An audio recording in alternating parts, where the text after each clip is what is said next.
Hi, it's Scott Walker. Scott, David Koch, how are Hey, you? David. I'm good. And yourself? I'm very well. A little disheartened by the situation there, but what's the latest? We're actually hanging pretty tough. I mean, amazingly, there's a much smaller group of protesters, almost all of whom are in from other states today. The state assembly is taking the bill up, getting it all the way to the last point it can be at where it's unamendable. But they're waiting to pass it till the Senate's in. But the Assembly Democrats have about 100 amendments they're going through. The state Senate still has the 14 members missing, but what they're doing today is bringing up all sorts of other non-fiscal items, many of which are things that the members on the Democratic side care about. And each day we're going to ratchet it up a little bit. The Senate Majority Leader had a great plan he told them about this morning. He told the Senate Democrats about, and he's going to announce it later today, and that is the Senate Organization Committee is going to meet and pass a rule that says if you don't show up for 2 consecutive days on a session day in the state Senate, the Senate chief clerk, it's a little procedural thing here, but can actually have your payroll stopped from being automatically deducted into your checking account. And instead, you still get a check, but the check has to be personally picked up, and he's instructing them, which we just loved, to lock them in their desk on the floor of the state Senate. Now, you're not talking to any of these Democrat bastards, are you? There's one guy that's actually voted with me on a bunch of things I called on Saturday for about 45 minutes, mainly to tell him that, well, I appreciated his friendship, and he worked with us on other things, tell him why I wasn't going to budge. Mainly because I thought he's about the only reasonable one over there, and I figured if I talked to him, he'd go back to the rest of the gang and say, I've known Walker for 20 years. He's not budging. Oh, what's his name again? His name is Tim Cullen. All right. I'll have to give that man a call. Well, actually, in his case, I wouldn't call him, and I'll tell you why. He's pretty reasonable, but he's not one of us. So I would let him be. I think he is in a position where he can maybe motivate that caucus, but he's not an ally. He's just a guy. He was in the Senate years ago. He was actually the Senate Democrat leader back in the 80s, and Tommy Thompson hired him to be the head of Health and Human Services. He went into the private sector, made real money, and became a little more open-minded. And last fall, he got elected to the Senate seat he was in 25 years ago. And he's kind of one of these guys who he really doesn't care. He's not there for political reasons. He's just trying to get something done. So he's good to reach out to for me, but he's not a conservative. He's just a pragmatist. Now, who can we get to budge on this collective bargaining? Well, I think in the end, a couple of the things are: one, I think the paycheck will have an impact. Secondly, one of the things we're looking at next, we'll probably announce in the next day or two, we've been working with our Republican leaders in the legislature, is we're still waiting on an opinion to see if the unions have been paying to put these guys up out of state. We think there's at a minimum an ethics code violation, if not an outright felony. Well, they're probably putting hobos in suits. Yeah. That's what we do sometimes. Well, paying for the senators to be put up. I know they're paying for these guys to be in. No, people can pay protesters to come in. I mean, that's not an ethics code. But, I mean, literally, if the unions are paying the 14 senators, if they're paying for their food, their lodging, anything like that, we believe at a minimum it's an ethics code violation, and it may very well be a felony misconduct in office because, see, technically, it's not just a political contribution. It is, if they're being paid to keep them from doing their job, we think that's there's legally an obstruction of justice, but an obstruction of their ability to do their job. And we still got the Attorney General's office is looking into it for us. So we're trying about 4 or 5 different angles. So each day we crank up a little bit more pressure. But the other thing is I've got layoff notices ready. We put out the at-risk notices. We'll announce Thursday. They'll go out early next week, and we'll probably get 5,000 to 6,000 state workers will get at-risk notices for layoffs. We might ratchet that up a little bit too. Beautiful, beautiful. Got to crush that union. Well, it's one of those where in the end, and I've had not only Cullen, I talked to myself, I had 3 or 4 of my other business leader friends who know him over the years, and just kind of pass the message on to these guys. If they think I'm caving, they've been asleep for the last 8 years because I've taken on every major battle in Milwaukee County and won even in a county where I'm overwhelmingly overpowered politically, and it's because we don't budge.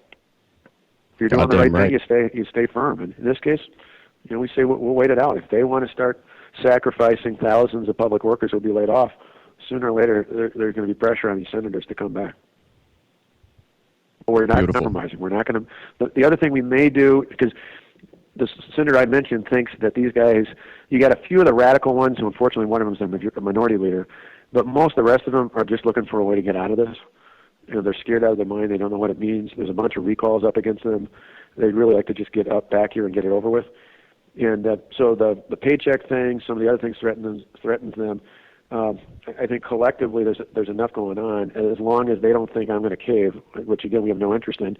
An interesting idea that was brought up to me this morning by my chief of staff, if we won't do it till tomorrow, is putting out an appeal to the Democrat leader that I would be willing to sit down and talk to him, the Assembly Democrat leader, plus the other two Republican leaders. Talk, not negotiate, and listen to what they have to say. If they will, in turn, but I'll only do it if all 14 of them come back and sit down in the state assembly. They can recess it to come back over and talk to me, but they'll have to go back there. The reason for that is we're verifying it this afternoon, but legally we believe once they've gone into session, they don't physically have to be there. If they're actually in session for that day and they take a recess, the 19 Senate Republicans could then go into action and they'd have a quorum because they started out that way. So we're double checking that, but that would be the only, if you heard that I was going to talk to them, that would be the only reason why is we would only do it if they came back to the Capitol with all 14 of them. Then my sense is, hell, I'll talk if they want to yell at me for an hour. I'm used to that. I can deal with that, but I'm not negotiating. Bring a baseball bat. That's what I do. I have one in my office. You'll be happy with that. I got a slugger with my name on it. Beautiful. But in the end, and I even pointed out last night because I'm trying to keep out as many of the private unions as possible. So this is about the budget. This is about public sector unions. Hell, even FDR got it. There's no place for the kind of, you essentially are having taxpayers' money be used to lobby for spending more of taxpayers' money. It's absolutely ridiculous. Beautiful. So this is ground zero. There's no doubt about it. But I think for us, I just keep telling I tell the Speaker and the Senate Majority Leader every night, give me a list of people I need to call at home, shore them up. The New York Times, of all things, I don't normally tell people to read the New York Times, but the front page of the New York Times has got a great story, one of these unbelievable moments of true journalism, what is supposed to be objective journalism. They got out of the Capitol and went down one county south from the Capitol to Janesville, the Rock County. That's where the General Motors plant once was. Right. They moved out 2 years ago. The lead on this story is about a guy who was laid off 2 years ago. He's been laid off twice by GM, who points out that everybody else in his town has had to sacrifice except for all these public employees. And it's about damn time they do, and he supports me. And they had a bartender. They had, every stereotypical blue-collar worker type they interviewed, and the only ones that weren't with us were people who were either a public employee or married to a public employee. It's an unbelievable story. So I went from all these handful, a dozen or so lawmakers I worry about each day and said, every one of you should get that story, print it out, and send it to anybody giving you grief. Goddamn right. We sent Andrew Breitbart down there.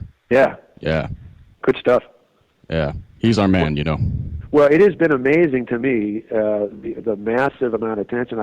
I've done all, I want to stay ahead of, so every day I do a 5 o'clock press conference. Tonight I'm actually doing a fireside chat, which the state TV stations are picking up, and I guess a bunch of the national ones are too.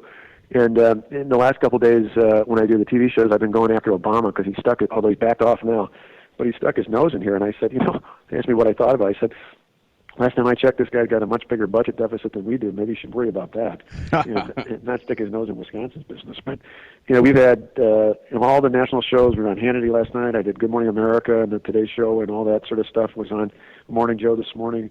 We've done Greta. We're going to keep getting our message out. Mark Levine last night, and I got to tell you, the response from around the country has been phenomenal. I had Brian, the new governor over in Nevada, called me last night and said he was out in the Lincoln Day circuit in the last 2 weekends, and he was kidding me. He's new as well as me. He said, "Scott, don't come to Nevada because I'd be afraid you'd beat me running for governor." That's all they want to talk about is, what are you doing to help the governor in Wisconsin? The next question, I talk to Kasich every day. John's got to stand firm in Ohio. I think we do the same thing with Rick Scott in Florida. I think Snyder, if he got a little more support, probably could do that in Michigan. You start going down the list. A lot of us, there's a lot of us new governors who got elected to do something big. You're the first domino. Yep. This is our moment. Yeah. What else could we do for you down there? Well, the biggest thing going to be, and your guy on the ground's probably seeing this, is two things. One, our members originally kind of got freaked out by all the bodies here, although I told him an interesting story. After I was first elected county executive in Milwaukee, of all places, the first budget I put through was pretty bold, aggressive. The union went nuts on me and got all sorts of grief. But a couple weeks later, I'm in a Veterans Day parade, and I'm going down the line. And usually, unless you're a veteran or we're marching with a veterans group, politicians all get polite applause, but nobody gets up. I come down the line, 40, 50 people in a row, hands up, thumbs up, cheering, screaming, yelling, way to go, hang in there, Walker. And then after about 40 or 50 people like that, there's a guy flipping me off. This goes on, 40, 50. Right thing. The people who know it's right will cheer you. They'll applaud you. They'll run through a wall for you. And the people who don't like you, they're going to flip you off. But stop worrying about them, because the other day there were 70,000, probably two-thirds were against the bill, one-third were for, 70,000 people at the Capitol. All week there's been 15 to 30,000 a day. But I remind all our lawmakers that there's 5.5 million people in this state. And just because a bunch of guys who can jump off of work because of their union bills doesn't mean the rest of the people in your district aren't with them. So one thing for your question is the more groups that are encouraging people not just to show up, but to call lawmakers and tell them to hang firm with the governor, the better. Because the more they get that reassurance, the easier it is for them to vote yes. Right. The other thing is more long-term, and that is after this, the coming days and weeks and months ahead, particularly in some of these more swing areas, a lot of these guys are going to need, they don't necessarily need ads for them, but they're going to need a message out reinforcing why this was a good thing to do for the economy, a good thing to do for the state. So to the extent that that message is out over and over again, that's obviously a good thing. Right. We'll back you any way we can. But what we were thinking about the crowds was planting some troublemakers. The only problem with because we thought about that. The problem with, or my only gut reaction to that would be, right now and the lawmakers I've talked to have just completely had it with them. The public is not really fond of this. The teachers union did some polling and focus groups, I think, and found out that the public turned on them the minute they closed school down for a couple of days. The guys we got left are largely from out of state, and I keep dismissing it in all my press comments, saying they're mostly from out of state. My only fear would be is if there was a ruckus caused, is that would scare the public into thinking maybe the governor's got to settle to avoid all these problems. Whereas I'm saying, hey, we can handle this. People can protest. This is Madison, full of the 60s liberals. Let them protest. It's not going to affect us. And as long as we go back to our homes and the majority of people are telling us we're doing the right thing, let them protest all they want. So that's my gut reaction, is that I think it's actually good if they're constant, they're noisy, but they're quiet, nothing happens, because sooner or later the media stops finding them interesting. Well, not the liberal bastards on MSNBC. Oh, yeah, but who watches that? I mean, I went on just morning, Joe this morning, but I like it just because I like being combative with those guys. But they're off. Well, Joe's a good guy. He's one of us. Yeah, he's all right. He was fair to me. I mean, the rest of them were a little out there. Although I had fun. They had Schumer over from New York on ripping me, and then they had a little clip of a state senator hiding out ripping me, and it was almost too easy. I walked in. Joe asked me a question. So, well, before I answer it, let me just put out the amazing irony of the fact that you've got a United States senator from New York, a senator who, by the way, is part of a team that can't seem to balance the federal budget, talking about my budget. At least he's coming into work to talk about something, although it's mine. And you got one of these 14 state Senate Democrats who can't even bother to show up and deal with the budget he's elected to do something about. And so that kind of tells you the whole story right there. Beautiful. But you got to love that Mika Brzezinski. Oh, yeah. Jesus. Yeah, a couple weeks ago, I'd known Joe before, but I was having dinner with Jim Sensenbrenner when I came into D.C. for a day to do an event, and was going over to do Greta's show. I had dinner with Congressman Sensenbrenner, and right next to us was the two of them, and then their guest was Axelrod. So I came over, I introduced myself. That son of a bitch. Yeah, no kidding, huh? Introduced myself, and he said, I figured you probably knew who I was since your boss wasn't campaigning against me, but it's always good to let them know you know what's going on. Well, good. It's good catching up with you. Yeah, well, thanks. This is an exciting time. This is, I told my cabinet, I had a dinner Monday right after the 6th. Came home from the Super Bowl where the Packers won. That Monday night, I had all my cabinet over to the residence for dinner. Talked about what we were going to do, how we were going to do it. We'd already kind of built plans up, but it was kind of the last hurrah before we dropped the bomb. And I stood up and I pulled out a picture of Ronald Reagan. And I said, this may seem a little melodramatic, but 30 years ago, Ronald Reagan, whose 100th birthday we just celebrated the day before, had one of the most defining moments of his political career, not just his presidency, when he fired the air traffic controllers. And I said, to me, that moment was more important than just for labor relations or even the federal budget. That was the first crack in the Berlin Wall and the fall of communism, because from that point forward, the Soviets and the communists knew that Ronald Reagan wasn't a pushover. And I said, this may not have as broad a world implications, but in Wisconsin's history, little did I know how big it would be nationally. Wisconsin's history, I said, this is our moment. This is our time to change the course of history. And this is why it's so important that they were all there. I had a cabinet meeting this morning. I reminded them of that. I said, for those who thought I was being melodramatic, you now know it was purely putting it in the right context. Well, I'll tell you what, Scott. Once you crush these bastards, I'll fly you out to Cali and really show you a good time. All right, that would be outstanding. Thanks for all the support and helping us move the cause forward, and we appreciate it. We're doing it the just and right thing for the right reasons, and it's all about getting our freedoms back. Absolutely. And, we have a little bit of vested interest as well. Well, that's just it. The bottom line is we're gonna get to the world movement here because it's the right thing to do. All right, then. Thanks a million. Bye-bye. Bye now.